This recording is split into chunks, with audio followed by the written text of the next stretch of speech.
Hey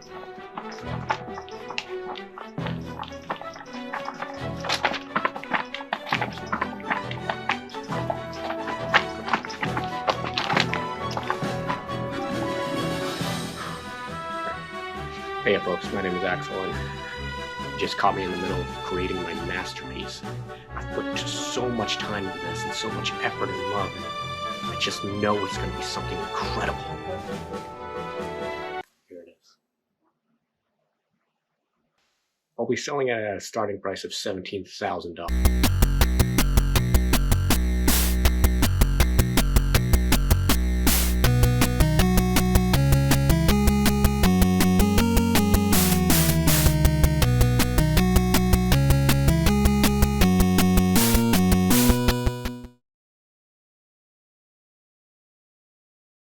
Sometimes your effort does not pay off.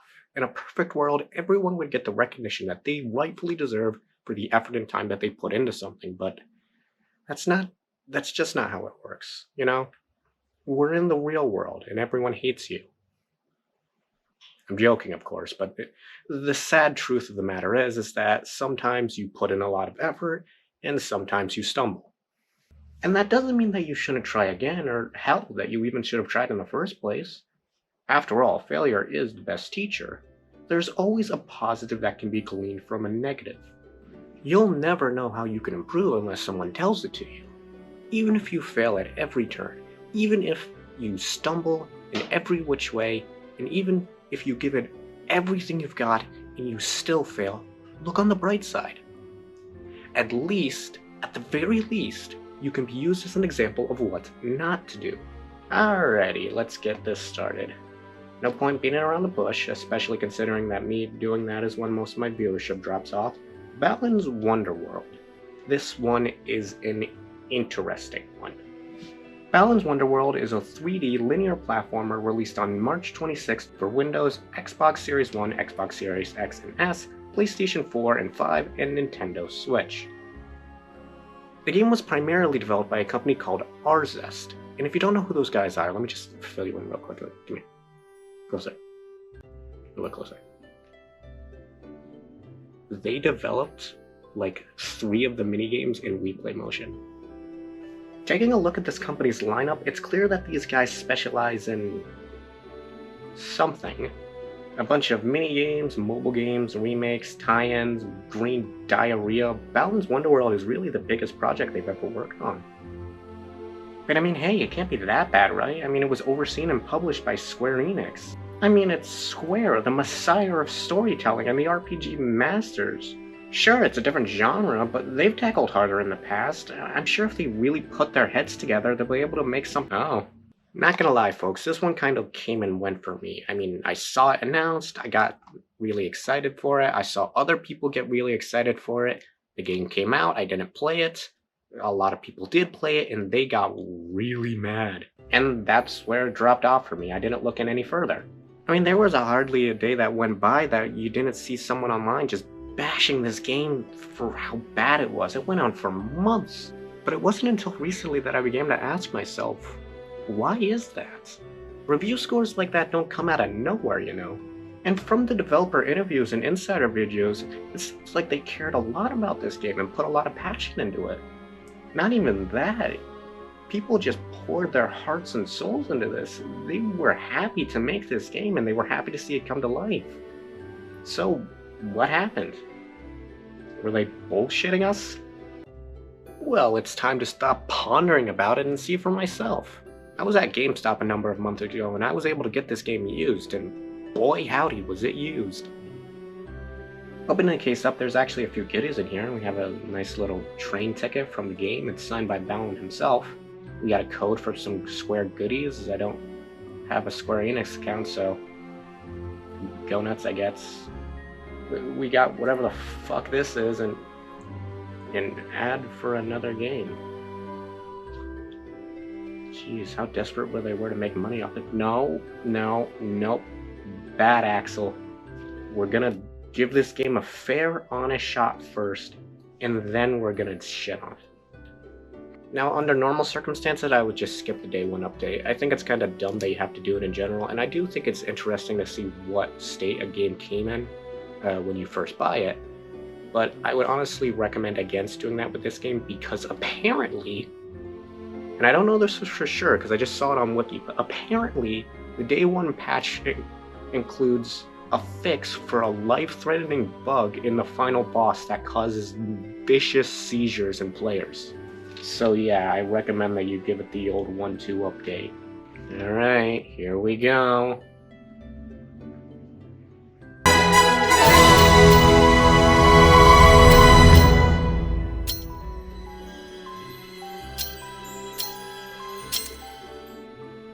Okay, so first of all, like you do with any game that has it as an option, you want to change the settings around real quick.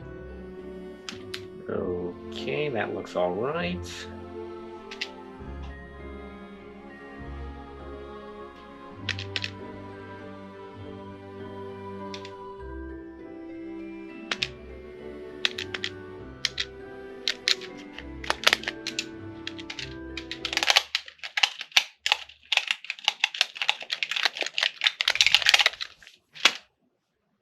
Did I break it already? Oh, the B button confirms? And so does the A button. In fact, all the buttons confirm. Every menu has this special go back to previous menu button, and you have to scroll down to it and confirm on it. You can't just press the B button to go back. Weird. I don't understand why all the buttons do the same thing in the menus, but maybe it's just for the sake of keeping things simple? I mean, menus should be simple after all. It's probably nothing.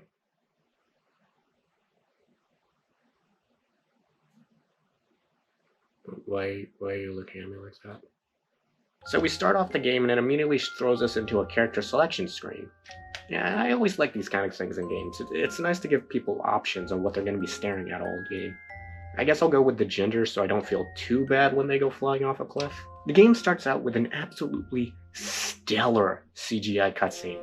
I mean, just look at it, it's gorgeous. And what's even better is that they have 2 different cutscenes for both the characters that you can choose from, and variations based on every skin tone and hair color.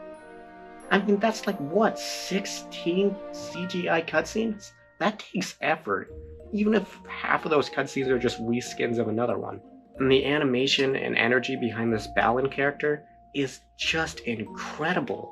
He's an amazing character already, and I haven't even seen that much of him. I can already tell that he's going to be my favorite part of the game.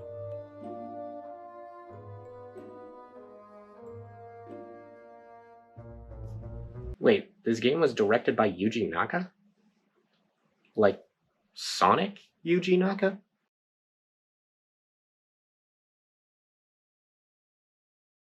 Yes, it is, actually. The guy that's responsible for the creation of Sonic the Hedgehog made Balan's Wonderworld. Is that a good sign? So the game starts out in an island called the Isle of Thames, which is the home of the magical creatures that inhabit this world, that are called, you guessed it, Thames. Or as I like to call them, this game's excuse for remarkable plushies. $39.99, holy shit! Not much to do here, so let's go!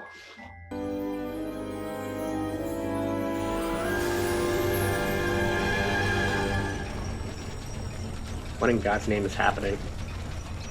Okay, it's a little laggy, I guess, but that's not okay. It's really laggy. Oh God, oh, holy shit, oh God! What is this? Why are my controls disabled here? And no option to change it. Nice! Okay, I guess we get thrown right into it, huh? Well, let's start out with the controls, shall we? So, movement feels okay in a vacuum. It has a lot of problems that on their own, most of them are okay, but when combined, it really starts to add up. You're pretty slow in all honesty, not a problem by itself, but it's really disoriented at times due to the animation. I mean, just look at her legs moving compared to her distance traveled. It just doesn't look right. It gives you a really weird sense of where you are right off the bat. When walking in a straight line, it feels like you should be moving faster. But then your turning speeds are off the charts, and the camera, in addition to that, is much faster than it should be by default. And there's no like slider to it. It's either fast, medium, or slow, and medium is too slow, and fast is too fast, and I don't even want to think what slow is like. You actually move faster while turning, so it's like you're alternating between slowing down and speeding up. I mean, just look at me here. I almost fell off the edge right off the bat. I wasn't trying to do that. I was just trying to go over there, and I was just sliding all over the place. In addition to that, your standard jump has a speed cap. That means it's the same as your standard speed. So momentum doesn't carry into your jump. You just jump and you fall. The speed cap is the same as the standard speed, so when jumping in a straight line, it feels okay. A little stiff, but fine. But then you actually lose momentum and go slower if you're jumping while turning. All of this combined leads to a slippery and imprecise control scheme that honestly feels like ice physics, and I get that that's a weird thing to say in a cornfield. This can lead to you misjudging jumps and falling flat. It's really hard to tell what is doable with the standard moveset. Hey, and speaking of the standard moveset, let's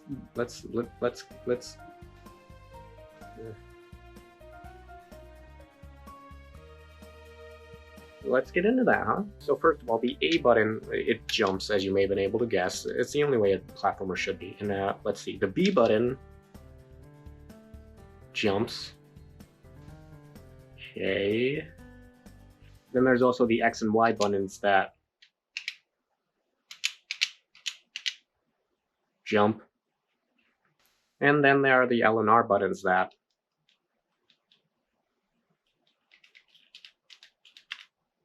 Oh God. I thought my controller was broken. You see all of these buttons right here? And this one too? All of them jump. All of them. The last time I saw a game do that was goddamn Bubsy. And at least in that game, I could float. Well, you may be asking yourself, well, if every single button jumps, then how do you do basically anything in this game? Is the game really that simple, or did the developers perhaps have to really challenge themselves to create some interesting game mechanics or level designs that are with a really limited... No, this box right here likes to proudly exclaim on the back of it that it has over 80 power-ups. And it never lets you forget it. Everything you can possibly expect out of a game like this, every power, every mechanic, every basic function has been taken and crammed individually into a level-specific power-up. For example, right off the bat, we get our first power-up, the Tornado Wolf. It can only be gotten in this world, and it replaces your standard jump with a rising spin attack. Now we have the ability to attack enemies. Only the ability to attack enemies. Because this game doesn't give you the power-up and then let you jump while attaching the new power to any of the 5 other buttons. No, now instead of every button jumping, every button now does the rising spin attack. You cannot jump and use a power-up. It's one or the other. Every button will always do the exact same thing as the power that you have, with the exception of a few that I'll get into later.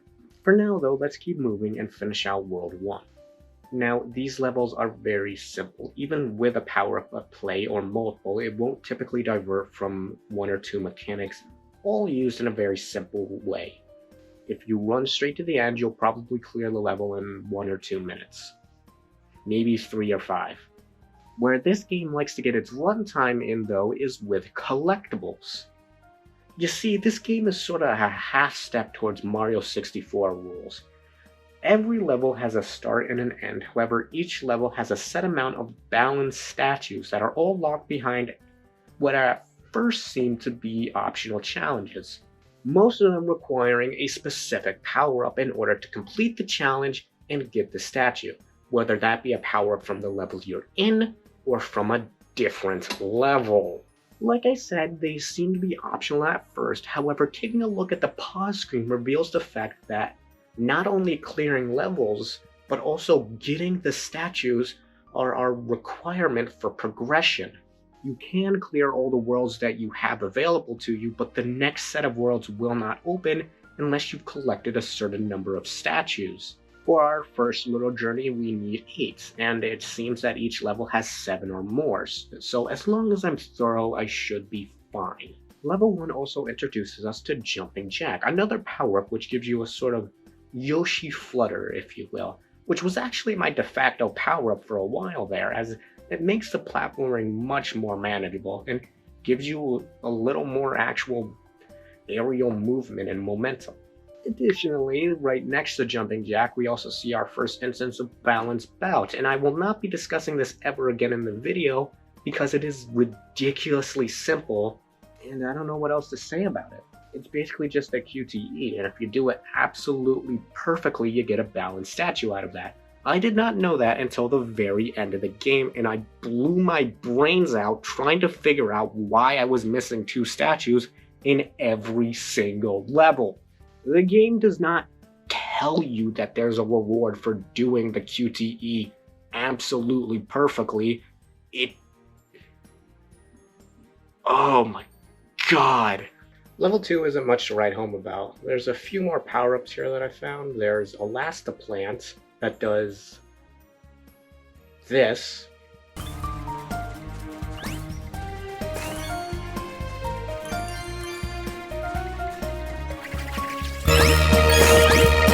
There's Dainty Dragon giving us a ranged fire attack. There's a soccer power-up that triggers a soccer ball minigame. And finally, Pounding Pig, essentially our ground pound. This is used on these blocks to make one go up and the other go down. I feel like this game throws a lot of different power-ups at you to try and compensate for the lack of a well-thought-out moveset, but the problem is that these levels are so short that the ideas are never fully explored because there's too many power-ups. Pounding Pig is used to switch a platform here one time and then again later, and then again during the boss fight, and then it's never used again in the entire game. The ground pound can be used on enemies, but your standard jump still does as much damage.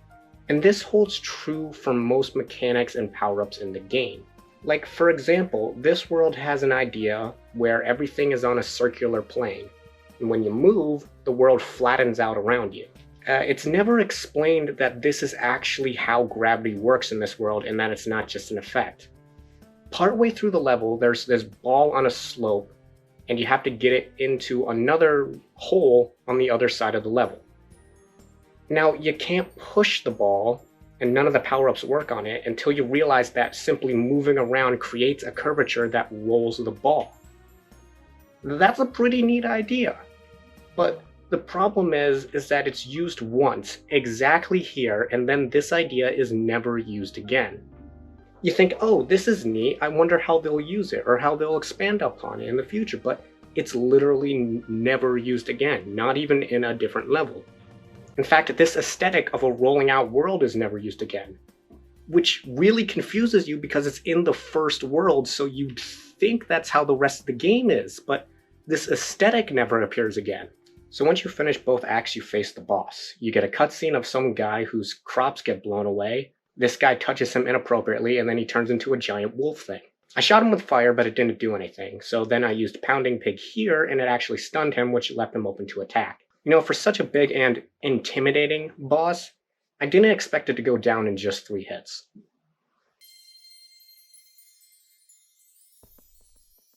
Sometimes we cry, we wait. Sometimes we can't see anything, but don't give up. What is... You are not alone.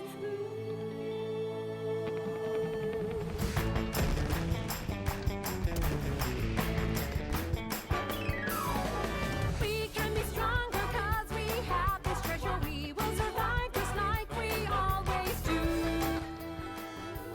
Oh, this is real, alright. I can vibe with this.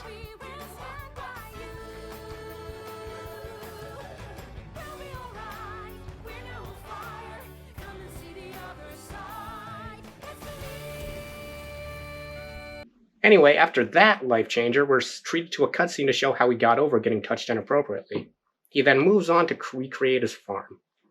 I don't know if I'm supposed to feel sympathy for him for what happened to him or what, but like, I met this guy 10 minutes ago, and I feel nothing.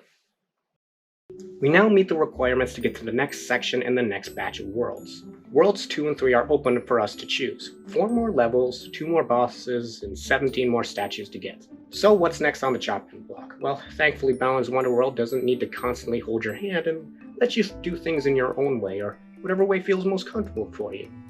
You can go through the levels and the worlds in sequential order, but you don't have to. You can go to any world that's open to you at any time, and any level that's open to you at any time.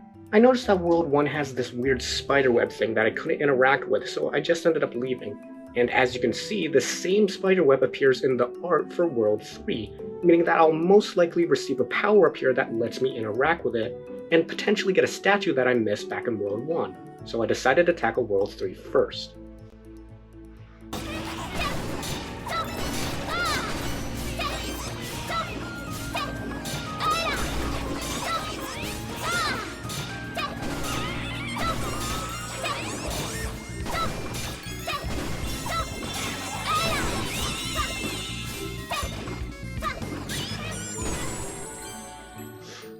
Okay, so first things first. And secondly, what the fuck, who is that? I started in level 2-2 to start off and got my hands on a new power-up, Lovely Lantern, a light power-up that randomly lights up the world around you, allowing you to see things better. I get the feeling I'm really gonna need this in this lamp shop of a level. As well as that, I managed to get my hands on a personal favorite of mine, Sickle Slinger. It's a ranged boomerang attack. At first, it seems really good. The jump is really clunky, like I said, and jumping on enemies isn't much better, so any form of attack is a welcome change of pace, especially a ranged one at that. The boomerangs are really fun to use, but all of the buttons are linked to this attack, which means you can't jump when wearing this costume.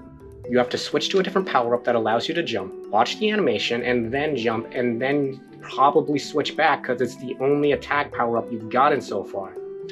And trust me, they get real heady with the enemies later on, so you're gonna want to keep an attack power-up with you at all times, which is not that convenient because most levels have 3 different power-ups and you can only hold 3 different power-ups.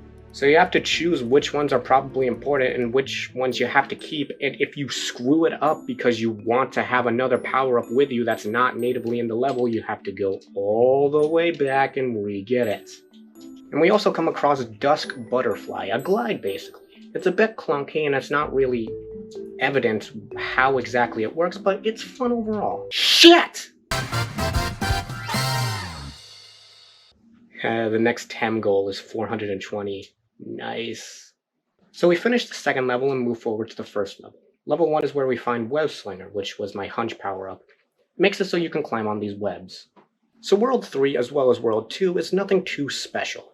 Power-ups that do one thing, like this dolphin power-up that lets you ride up water streams, completely flat levels with very basic platforming elements, fight a few enemies and get to the end while occasionally going off the beaten path to get statues, but it does have a few noticeable things. First of all, this is the last time that we will see a reoccurring mechanic in the game of any kind. These blue switches and the moving platformers that are linked to them are the last mainstay mechanic in the game. And what I mean by mainstay is consistently. Most new mechanics are unique to a costume and the level that it's in. Dusk Butterfly or Lovely Lantern get most of their use in World 3 Level 2.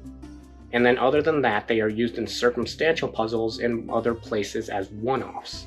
None of these power-ups are explored very well in or out of their respective levels, but these blue switches and the platforms and the walls that move with them are used semi-consistently throughout the rest of the game, alongside the breakable blocks from World 1s and other variations of it. Second of all, this is actually where I learned about the game's reserve system.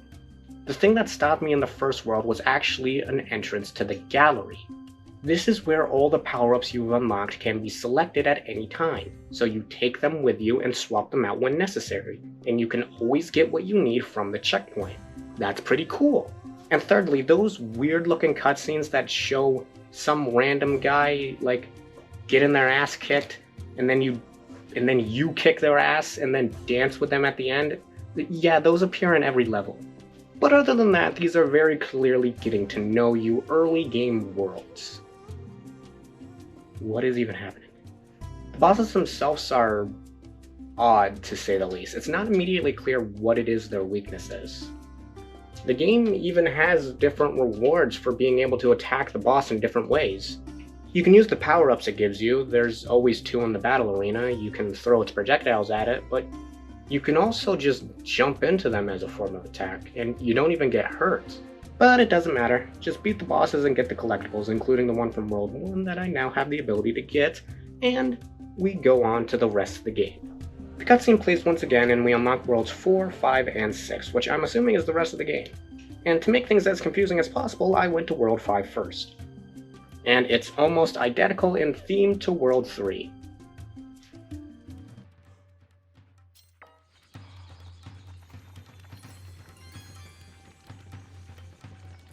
Are you fucking kidding me? Oh my god. I noticed a lantern in World 3 that I couldn't do anything about at the time, and this world is actually where you get a lantern-based power-up. This is a power-up? There's not even an ability tied to it. You just have your standard jump, and then when you jump into lanterns, they light. And not having any specific ability tied to this is especially troubling because getting hurt gets rid of the power-up, which includes getting hurt by fire. With a fire power-up, I control fire. Why does fire get rid of my power? Also, why are these controls so subtly in a game that prioritizes keeping a power-up this much? Why is it so easy to lose them? So anyways, I got it. I finished the level and walked all the way back to World 3, and oh my god, what a heckin' surprise! And I don't have another one, no! So, to put context into that smorgasbord of shame, misery, and pain attacks all rolled into one, it's about time we talk more thoroughly about this game's reserve system. Completing a level with a power-up on or on your person, or by getting more than 3 of them and another one going away, doesn't just get rid of the power-up, it puts it into your collection. Essentially your inventory screen of all the power-ups you have. Now, this menu of power-ups sounds pretty useful, doesn't it? I mean, just the ability to just get any power-up you have, the ability to collect more than 3, you know, just use any in the game at any time, that sounds really useful. Tell me, dear friend, which one of these fantastic buttons do you think pulls up the menu to get that power-up? None of them. The only way to access this inventory screen is to go to a checkpoint at any time and change into any of the powers you have on you. Thing is though, is that you have a finite number of uses for any power-up you have. The amount that you picked up and didn't lose, and the number of times you had it on you when completing a level. Unlocking a power-up through your own skill does not give you unlimited access to it. If you get hit with the power-up on or take damage, you will lose it for good, which is really easy because all you have to do is fall once or get hit a single time, which is really easy because half of these power-ups don't jump. And if you lose the power-up but still need it, you have 2 options. Take another one from your reserve system, or if you have none left, reacquire it by going back to the original level and finding it again. So I went back and got it again from the original level, completed it, went back, and oh my god! Now normally this wouldn't be a problem, and might even be seen as cool design, requiring skillful mastery of a power-up to not only complete a puzzle, but also bring that power-up to where you need it to complete said puzzle. But first of all, there is no mastering these power-ups. It's a one-button system. If you can press A, then you've already mastered it. Secondly, these are not puzzles. They're puzzle-shaped keyholes with locks shaped like stupid furry suits. You don't have to think to solve these puzzles. Most of the time, they just have the asset hanging out in a level it doesn't belong in, and you just press the one button and it spits out a statue at you. So the only challenge is fighting the shitty controls to try and painstakingly get the power up to where you need it. I fell off again. And thirdly, even if that wasn't the case, it is far too frequent. All levels require power-ups in some form or another. Now normally in a good game, this would be a special challenge that is used every once in a while to get an optional collectible, and the power-up is really easy to get and use. And on the rare occasion that that collectible isn't optional, there's usually enough of them that you can usually just go around them if you just don't want to do it. Sure, I didn't have to bring the lantern power-up over here to get another collectible. I could just go get another one, but that would mean having to comb through these levels for minutes or even hours at a time, just looking for another collectible, and then most likely landing on another collectible that requires another power-up in another level to get, so then I'm back to square one. And also, I wasn't kidding when I said hours at a time, because holy shit, why are these so hard to find? Why are they so well hidden? You either look for and fail to find the ones that can be gotten normally, or you just go the easiest route of just seeing what you can find and then just running all the way back and getting the power-up, only to get to an oh my god, it didn't even give me a statue.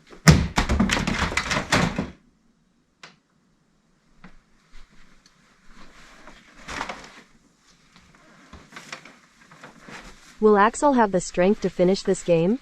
Will it truly be worth it if they do? Why is this game $60? All of these questions and more answered on the second and final part of Axel Talks About Balan's Wonderland. Subscribe today so you do not miss it when it comes out in 5 years. Thanks for watching, and don't forget to brush your drugs and don't do teeth.